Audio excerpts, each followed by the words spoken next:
Hello dear students, Gayatri विद्या मंदिर उच्च माध्यमिक विद्यालय सांसौर जिला जालोर की ऑनलाइन क्लासेस में आप सभी का स्वागत है।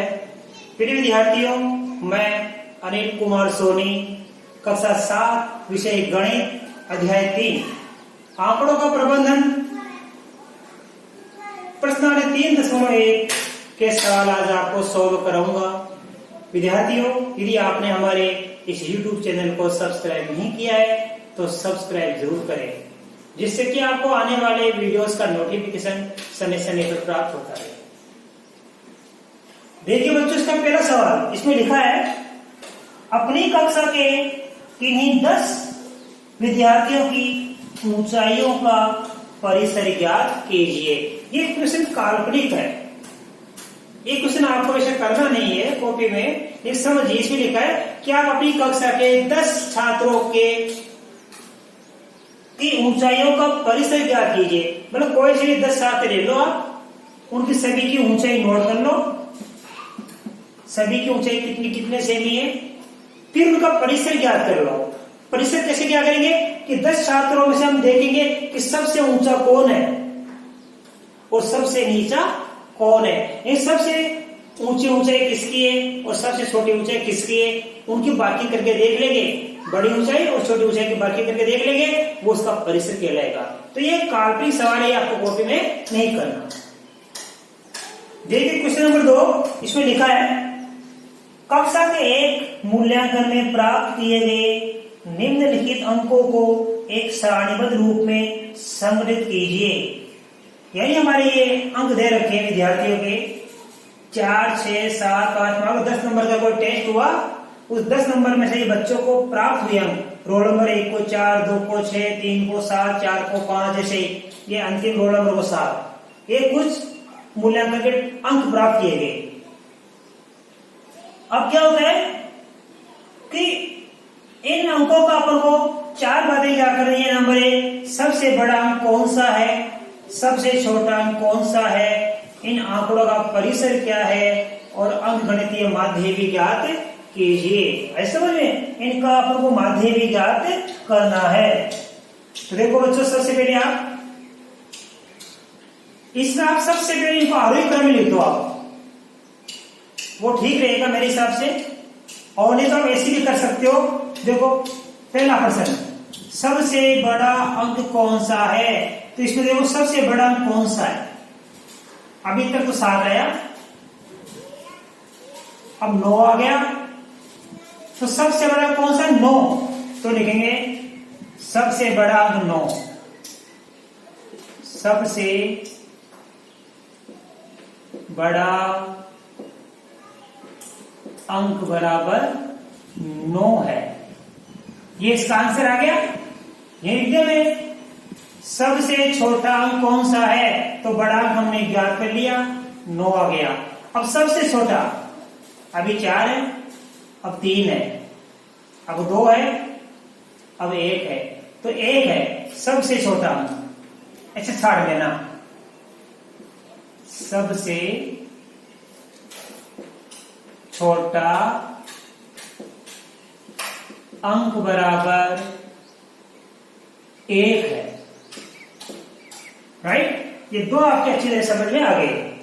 देखो तीसरा प्रश्न, इन आंकड़ों का परिसर क्या है, तो हमने बड़ा अंक छांट लिया और छोटा अंक भी छांट लिया। अब परिसर, परिसर कैसे छाटे, देखो परिसर का हमने कल आपको सूत्र लिखाया था, जिसको याद रहिए तो मैंने देखो शॉर्टकट में, परिसर बराबर होता है बड़ा अंक माइनस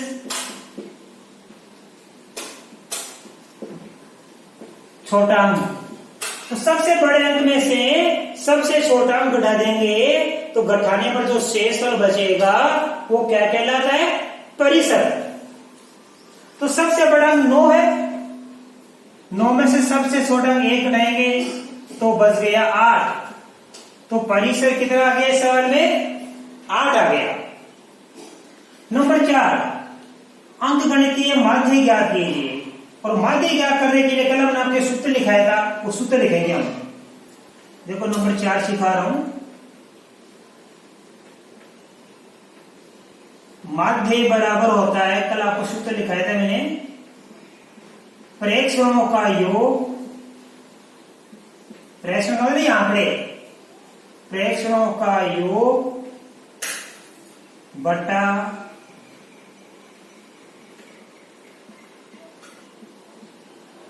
प्रेक्षणों की संख्या, ये सूत्र होता है। ठीक है, अब आप देखिए प्रेक्षणों का योग यानी इन सभी संख्याओं का योग करेंगे हम, तो देखो क्या है, इन सब के बीच में प्लस कैसे लगा देंगे, 4 + 6 7 + 5 3 + 5 इसके 4 + 5 फिर 2 + 6 फिर 2 + 5 फिर 1 + 9 फिर 6 + 5 फिर 8 + 4 फिर 6 + 7। अब हम गिनती करेंगे संख्या कितनी है, 1 2 3 4 5 6 7 8 9 10 11 12 13 14 15 16 17 18 19 20। अब यहां मिलान करो, 1 2, ये 20 होना चाहिए, 1 2 3 4 5 6 7 8 9 10 11 12 13 14 15 16 17 18 19 20। तो ये प्रेक्षणों का योग हो गया, राइट, प्लस का चिन्ह लगा दिया मैंने।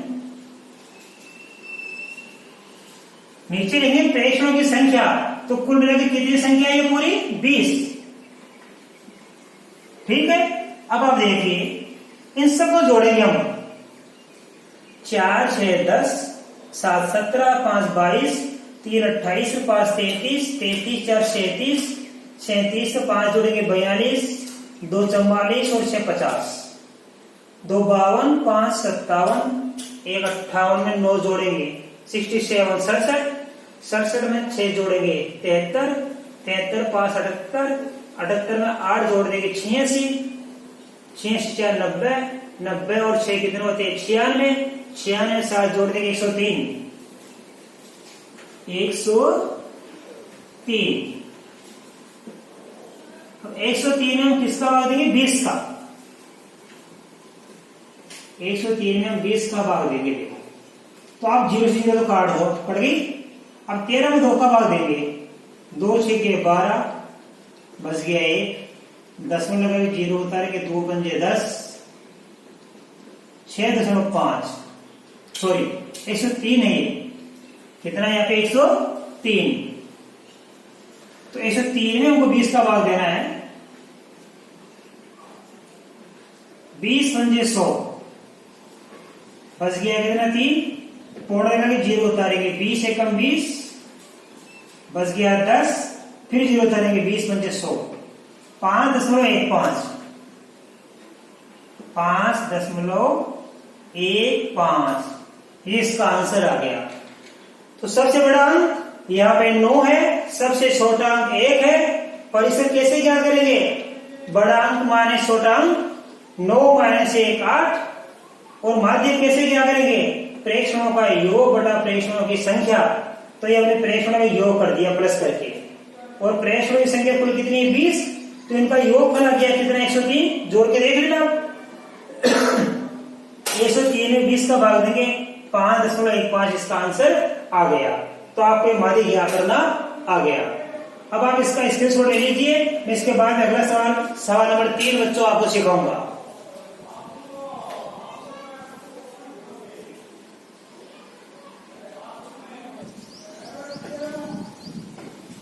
देखिए बच्चों, इसके बाद में क्वेश्चन नंबर 3, प्रथम 5 पूर्ण संख्याओं का माध्य ज्ञात कीजिए।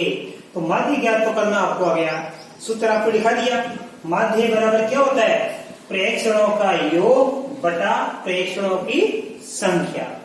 अब यहाँ पे क्या ज्ञात करना है, प्रथम 5 पूर्ण संख्याओं का माध्य ज्ञात कीजिए। पूर्ण संख्या हमने आपको पिछली कक्षा में पढ़ाई थी, क्या होती है पूर्ण संख्या, सबसे छोटी पूर्ण संख्या होती है 0, उसके बाद धनात्मक संख्या क्रम से 0, 1, 2, 3, 4, 5, 6, 7 ऐसी। हमको कितनी पूर्ण संख्या लेनी है? 5। तो लिखेंगे यहाँ पे देखो, प्रथम 5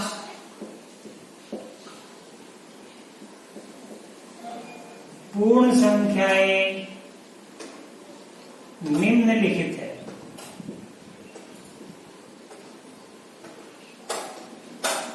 अब कौन कौन सी लिखेंगे? सबसे पहले आती है 0, फिर 1, फिर 2, फिर 3, फिर 4। देखो ये 1, 2, 3, 4, 5 हो गई। बच्चे क्या करते हैं? जल्दबाजी में 500 लिखते हैं कि 5 पूर्ण संख्या, मतलब 5 तक लिखते हैं, वो गलत हो जाता है बच्चों। पूर्ण संख्या हमेशा कहां से शुरू होती है? 0 से शुरू होती है। तो 0, 1, 2, 3, 4। देखो 1, 2, 3, 4 तक कितनी संख्या होगी? 5। तो ये हमारे पास क्या? प्रथम 5 पूर्ण संख्याएं हैं। अब इनका क्या करना? माध्य। तो माध्य बराबर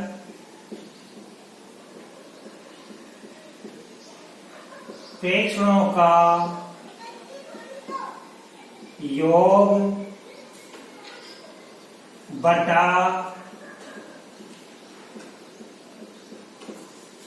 प्रेक्षणों की संख्या। ये आपको सूत्र मैंने लिखा रखा है। माध्य किसे क्या करेंगे? प्रेक्षणों का योग बटा प्रेक्षणों की संख्या। प्रेक्षण कौन? ये जो संख्या दे रखी है, इन सबको जोड़ेंगे।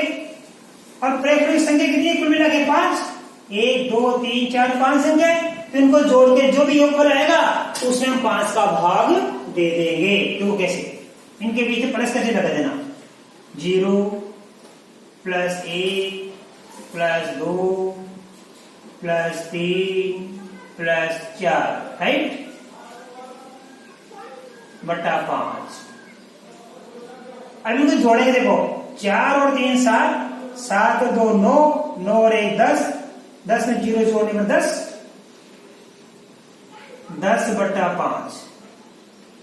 अब 10 में हम 5 का भाग देंगे तो 5 एकम 5, 5 दूने 10। तो 10 से 5 का भाग कितने बार जाता है? 2। तो देखो प्रथम 5 पूर्ण संख्याओं का माध्य कितना प्राप्त हो गया हमको? ये माध्य 2 प्राप्त हो गया। प्रथम 5 पूर्ण संख्या का माध्य कितना प्राप्त हो गया? 2 प्राप्त हो गया। तो ये सवाल भी आपको समझ में आ गया। इसका भी एक स्क्रीनशॉट ले लीजिए आप। इसके बाद में आपको अगला सवाल नंबर 4 सोल्व कराऊंगा।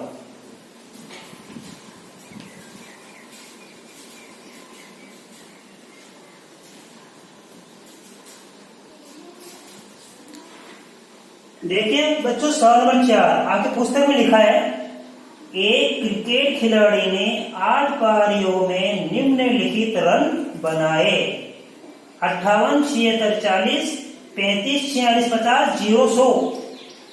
उसका माध्य स्कोर या माध्य रन ज्ञात कीजिए। तो देखो बच्चों, 8 पारियों में क्या बनाया? हम लिखेंगे क्रिकेट खिलाड़ी ने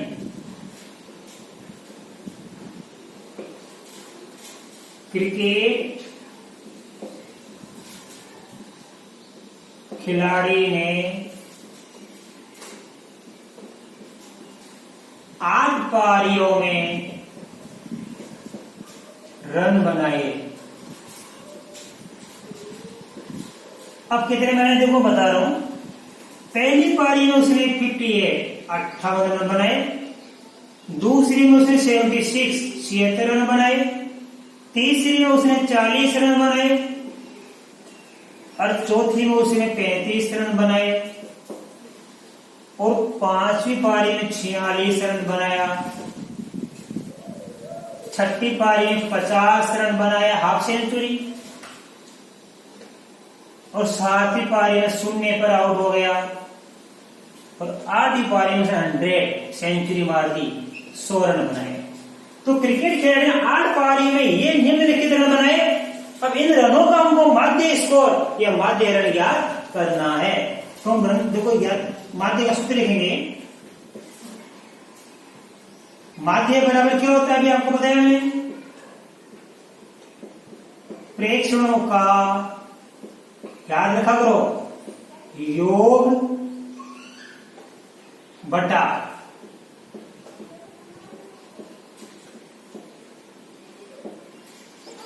प्रेक्षणों की संख्या। तो माध्य प्रेक्षणों का योग बटा प्रेक्षण संख्या, या आप माध्य रण लिख दो, इनमें कोई फर्क नहीं पड़ता। माध्य रण कैसे क्या करेंगे, रणों का योग बटा पारियों की संख्या। तो आपको जटिल हो जाएगा, आप तो एक ही सूत्र याद रखो, माध्य बराबर प्रेक्षणों का योग बटा प्रेक्षणों की संख्या। अब प्रेक्षणों का योग यानी ये जो हमारे रणों की संख्या दे रखी है, इनको योग करेंगे हम। 58 plus 76 plus 40 plus 33 plus 46 plus 50 plus 0 plus 100। ये 1 2 3 4 5 6 7 8, ये 8 पहाड़ियां हो गई। उस खिलाड़ी ने इन 8 पारियों में जो रन बनाए वो रन याद लिख दिए। अब इनका क्या ज्ञात करेंगे, इनका योग। तो आप योग ज्ञात करना, देखो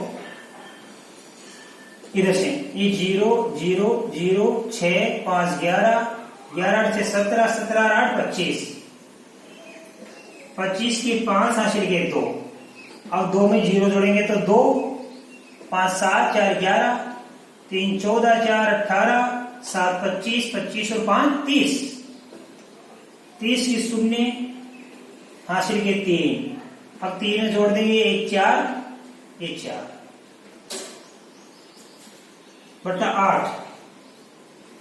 तो इन प्रेक्षणों का योग आ गया 405 और प्रेक्षणों की संख्या हमारे पास 8 है। तो 405 में किसका भाग देंगे हम, 8 का भाग देंगे।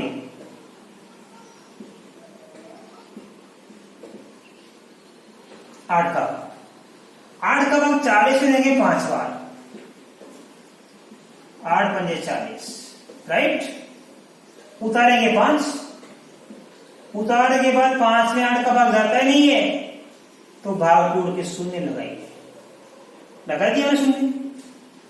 5 हमने नीचे उतार लिया, 5 में 8 का भाग नहीं जा रहा, तो भाग टूट के 0 लगा दिया। अब कोई संख्या नहीं बची, तो यहां पूर्ण लगा के 0 उतार लो। अब भाग दीजिए 8 से 48, बचेगा 2, पूर्ण लगा हुआ है, फिर 0 उतार लो। 8 दूनी 16, 20 से 16 घटाएंगे कितना बचेगा 4, पूर्ण लगा हुआ है, फिर 0 उतार लो। 8 बचे 40, तो भाग दिया 50.625, 50.625 रन। तो उसका माध्य स्कोर या माध्य रन कितना आया, 50.625 रन इसका माध्य रन आया। यानी प्रति पारी एवरेज, प्रति पारी औसत कितना रन आता है, 50 रन का औसत बन जाता है उसका। तो मैं ऐसा कर सकता हूं कि आज आपको ये 4 सवाल अच्छी तरह समझ में आएंगे बच्चों, और इनको आप नोटबुक में उतारना बड़ी सफाई से, और आप इनका अभ्यास करना सवालों का अपने रफ नोटबुक निकाल के। बाकी सवाल हम कल के वीडियो में सिखाएंगे। धन्यवाद।